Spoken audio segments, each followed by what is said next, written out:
Hey guys, thanks for joining in on this devotional moment. We appreciate you guys taking some time out of your holiday schedule to join with us. This is the first Devo of several that we will be throwing out on a weekly basis for you guys. And it's really just a God thought, something that God's doing in our staff or in maybe your regroup leaders, somebody like that we just wanted to share with you while you're away. What we're going to look at, what we're going to talk about today is something that God revealed to me last week while I was in Matamoros, Mexico. Now, you guys probably know the status of Matamoros, Mexico. In the rest of the border towns around Texas, it's been a pretty sad situation. The cartels have really been kind of having their way with the governments down there, with what's going on, and man, it's just been brutal. But Matamoros is a completely changed city. And I got to go down there last week and just experience the move of God that's going on in this place. And it's amazing. It's like nothing that I've ever seen before.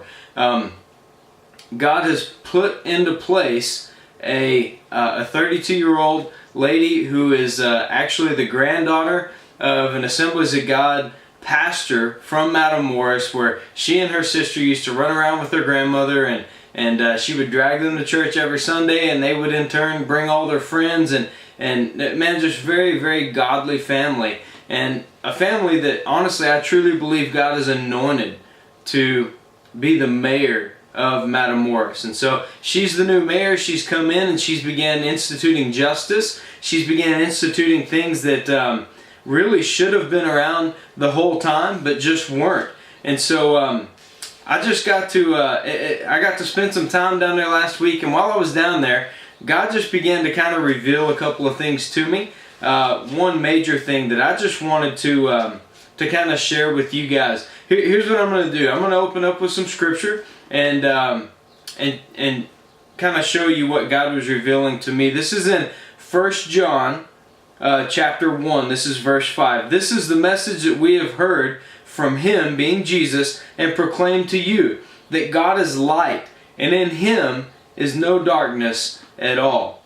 Now think about that for just a minute with me, about how good God really is, that there is honestly light and truth and goodness in God. There is no evil in Him. There is no darkness in Him at all. And this is the God that we serve. Now, talking about people that we serve, we don't all serve authority figures that we respect or that we love or men, you know, that we really even think highly of at all. Some of us maybe don't like the President of the United States, right? That's one issue. Maybe the boss that you work for, you're under his or her authority and you really don't respect them. You don't love them at all. But I was watching the authority figures over Matamoros last week, and here's what I noticed. People love those authority figures.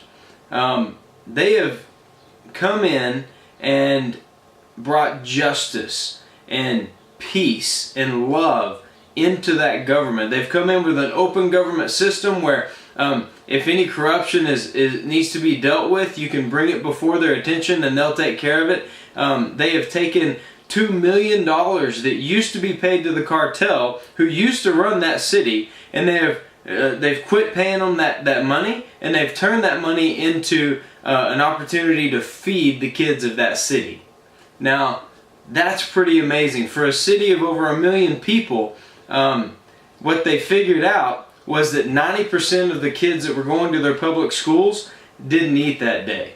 And so the mayor and her sister decided that they were going to do something about that. And they've taken that $2 million and they've began to feed the students in that area.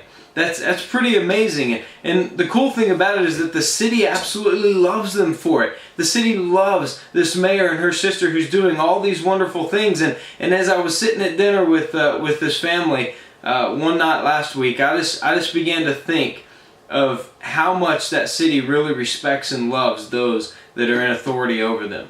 You know, the truth is that, like I said earlier, we're all under authority, and ultimately we're all under God's authority. So when it's all said and done, He's the one that we're going to answer to. But the cool thing about God is, much like these ladies, and this just gave me a full picture, we don't just serve our authority figure, we actually love the one that we serve because he is so good, because he is so gracious, because he's so loving, he's so just, he's fair. All goodness is found in him. And I was reading something the other day that that rolls right along with this. This is from an author named Arthur W. Pink. Author named Arthur W. Pink. He said this: God is originally good, good of himself, which nothing else is. For all creatures are good only by participation and communication from God. God is essentially good. Not only good, but goodness itself. The creature's good is a superadded quality. In God, it is his essence. He is indefinitely good. The creature's good is but a drop, but in God there is an infinite ocean or gathering together of good. He is eternally and immutably good, for he cannot be less good than he is. And there is no addition to be made to him, so no subtraction from him. Do you get that? God is completely good, and we love him for it. We don't just love him because he's in authority. We don't just love him because he's good, but man, his goodness draws us to love him even as our authority figure.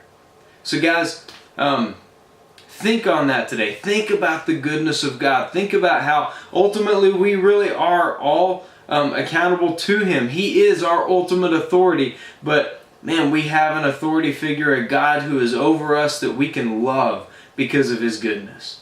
So guys, thank you for joining us today. We'll be back every Monday with one of these. I appreciate you guys coming and checking this out. We love you guys. We hope to see you back in January, and man, we want you guys to be blessed. May the Lord bless you and keep you and cause his face to shine upon you.